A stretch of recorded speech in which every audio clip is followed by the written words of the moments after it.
Assalamualaikum dan salam sejahtera. Anda bersama saya Asma Hafizah Ismail dalam berita Tiga Dimensi Institut Pembangunan dan Kecemerlangan Kepimpinan AILID.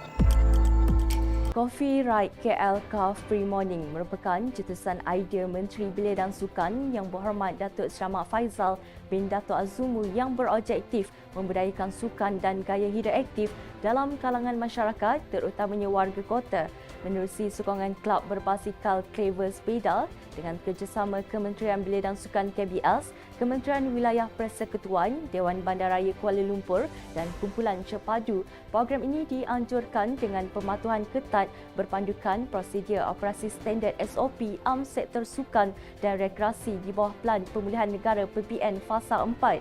Menurut Yang Berhormat Datuk Seri Ahmad Faizal, program ini dilaksanakan juga untuk mempromosikan Bandar Kuala Lumpur sebagai hub sukan berbasikal. Semua peserta akan berkayuh dan berlari secara santai dengan jarak antara 7 hingga 10 km di sekitar ibu kota Kuala Lumpur. Turut hadir Ketua Setiausaha Kementerian Belia dan Sukan KBS, Datuk Jana Sentiran Muniayan, Pengerusi Eksekutif Kumpulan Cepadu, Datuk Seri Syafiq Syahrani dan artis tanah air Black Hanifah. Selain itu, peserta juga berpeluang melakukan dan menonton aktiviti sampingan antaranya melibatkan senam aerobik, persembahan basikal lasak, nyanyian baskes, pameran kesenian dan banyak lagi. Semangat kenegaraan dalam kalangan belia perlu diperkukuhkan dalam meningkatkan kematangan demokrasi dan kedaulatan negara terbela. AILID menerusi kluster kenegaraan telah mengadakan kursus kenegaraan anak muda KAM bertemakan pemantapan karisma pelajar telah disertai oleh pelajar tajaan MARA daripada Jerman Malaysia Institute GMI bertempat di Kem Wawasan Negara Ulu Sepri Negeri Sembilan. Menurut Encik Syahrizaman Abdul Wahab, pengarah kluster kenegaraan, kursus yang dilaksanakan secara bersemuka selama 3 hari 2 malam ini bertujuan untuk memperkasakan belia berinstitusi mengenai kenegaraan, merangkumi isu pendidikan, politik, ekonomi dan sosial dengan melibatkan golongan belia yang berumur 18 hingga 30 tahun.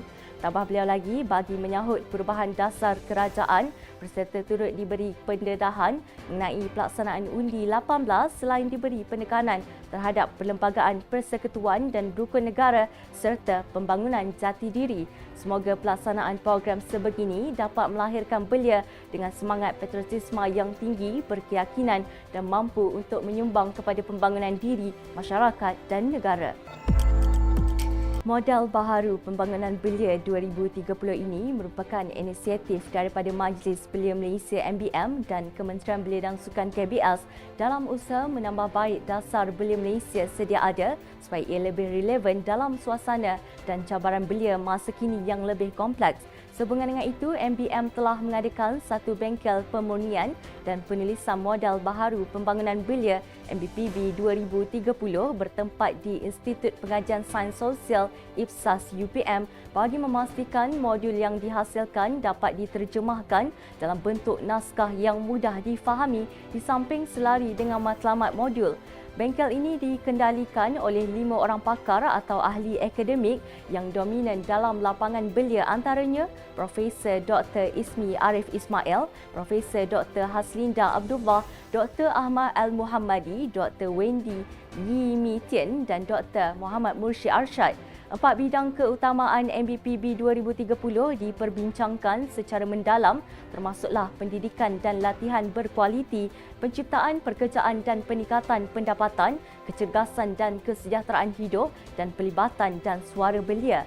Keempat-empat bidang ini diperhalusi bagi mendapatkan garis panduan dalam memastikan setiap cabaran baik dari segi ekonomi, teknologi digital maupun kesihatan dapat dikawal sebaiknya oleh belia masa hadapan dalam membentuk masyarakat 5.0 mengikut acuan Malaysia.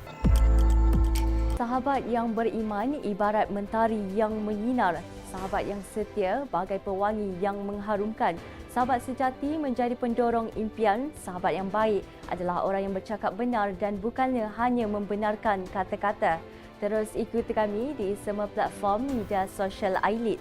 Jangan lupa temui kami pada jam 3 petang dengan 3 berita penting 3 kali seminggu pada hari Isnin, Rabu dan Jumaat hanya di Berita 3 Dimensi. Saya Asma Hafizah Ismail. Assalamualaikum dan salam keluarga Malaysia.